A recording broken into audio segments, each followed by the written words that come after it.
Olá, tudo bem? Vamos falar hoje novamente sobre direitos reais. E hoje, especialmente sobre direitos reais. Por quê? Vamos enfrentar o direito de propriedade, que é um direito real, do qual decorrem as outras espécies de direitos reais. Aqui, agora, a gente pode realmente falar que existe um vínculo entre o sujeito e o objeto, um vínculo real. Mas o que seria um direito real? Um direito real de propriedade, claro. O Código Civil, ele não diz o conceito de propriedade. Ele apenas estabelece no artigo 1228 quais são os atributos que derivam da propriedade. E aí a gente tem, então, que a propriedade seria um direito complexo. Por que um direito complexo? Porque o proprietário tem a faculdade de usar, gozar, dispor e reivindicar. Quando o proprietário concentra em suas mãos o direito de usar, gozar, dispor e reivindicar, eu digo que ele tem uma propriedade plena, que é a possibilidade de exercer cada uma dessas faculdades. Antes da gente enfrentar o que é que significa usar, gozar, dispor e reivindicar, eu tenho algumas considerações para fazer para os senhores. Primeiro, o Código Civil, quando trata sobre propriedade, ele regulamenta apenas o direito de propriedade sobre bens corpóreos. A gente sabe, no entanto, que a Constituição Federal de 88, ao falar de propriedade, ela regulamenta tanto o direito de propriedade sobre bens corpóreos como incorpóreos.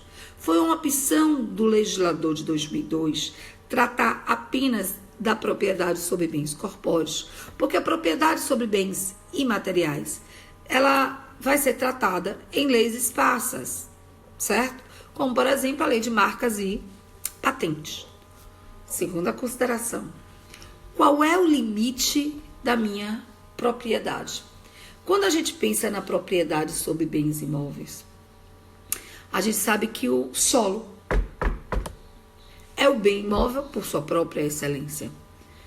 Se você raciocinar, vai dizer assim, não, é a construção.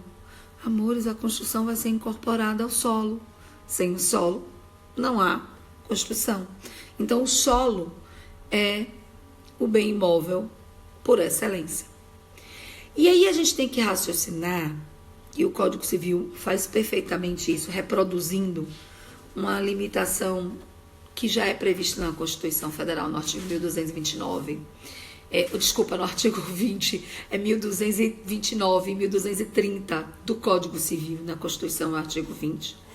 É que a minha propriedade do solo alcança onde as minhas mãos alcançarem. É porque vocês não estão vendo que eu estou sentadinha, mas a propriedade do solo envolve tanto a propriedade do subsolo como a propriedade do espaço aéreo. Eu fico imaginando a cabecinha de vocês agora, raciocinando, meu Deus. Tem um avião que passa todos os dias por cima da minha casa, me incomoda com barulho, então eu vou impedir que esse avião passe por cima da minha propriedade, já que eu também sou proprietário do espaço aéreo. Calma, que o santo é de barro. Vamos devagar. Como assim? Essa extensão vertical da propriedade sofre limitações. Por quê? Eu não posso impedir que um terceiro interfira na minha propriedade, além do que a minha propriedade me é útil. O espaço aéreo, muito embora seja da minha propriedade, eu posso pedir que alguém o interfira nele, mas somente no que a minha propriedade é útil. Então, eu não tenho como impedir que os aviões passem por cima da minha propriedade, porque onde os aviões passam vai além do que a minha propriedade é útil para mim.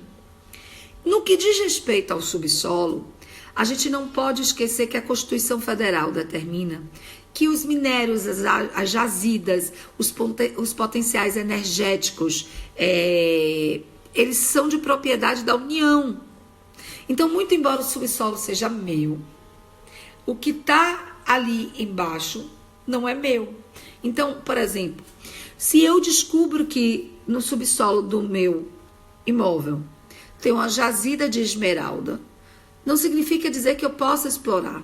Porque muito embora o subsolo seja meu, a esmeralda não é minha.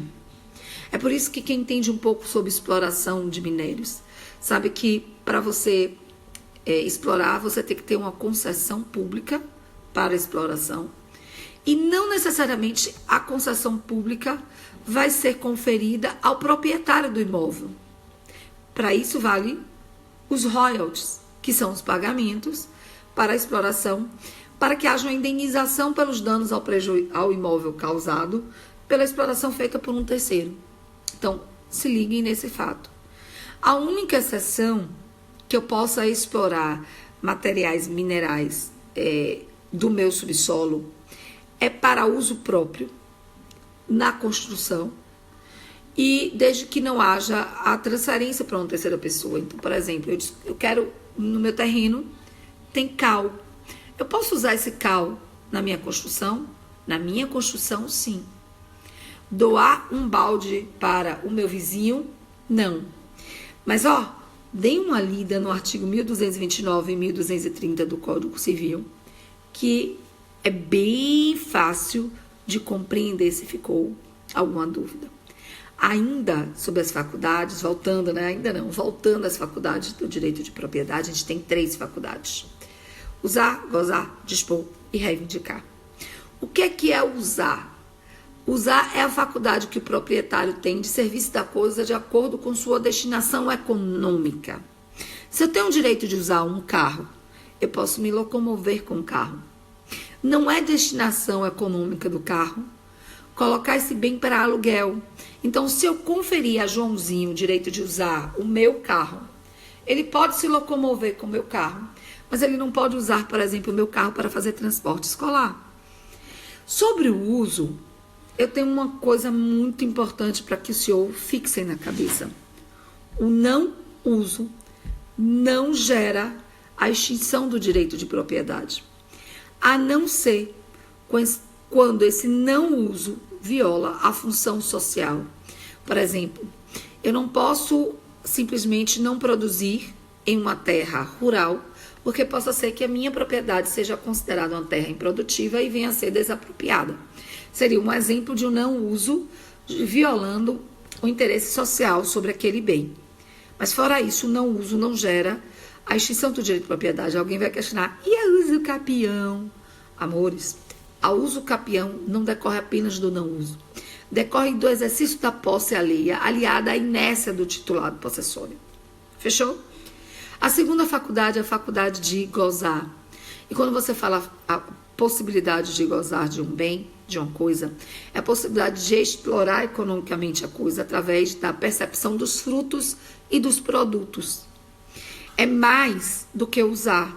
Então, por exemplo, se eu tenho o poder de gozar de um apartamento, eu posso perceber o aluguel desse apartamento, porque aluguel é um fruto civil que deriva daquele apartamento. Perceba que é mais do que usar. O direito de dispor significa que eu posso alterar a substância material ou jurídica do bem. Perceba que todo mundo, quando pensa no direito de dispor, pensa, é o direito de vender.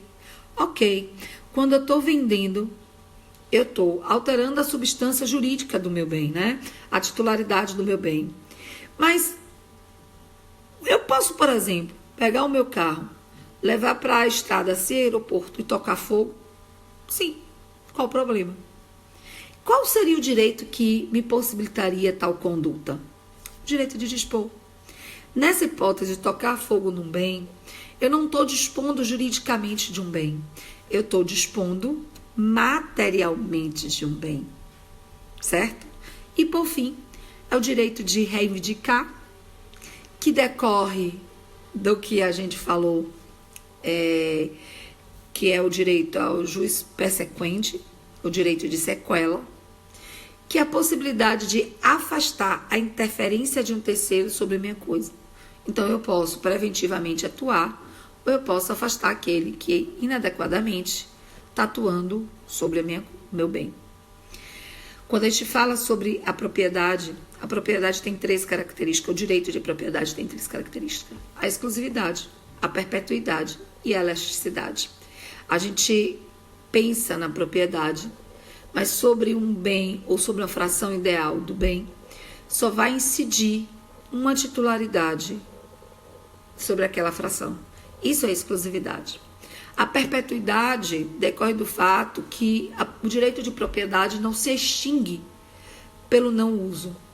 E a elasticidade é a possibilidade de delegar um desses atributos a um terceiro. Bom, eu espero ter ajudado um pouco a sanar as dúvidas sobre propriedade, mas eu estou sempre à disposição para qualquer dúvida que tenha mais. Um abraço, até a próxima.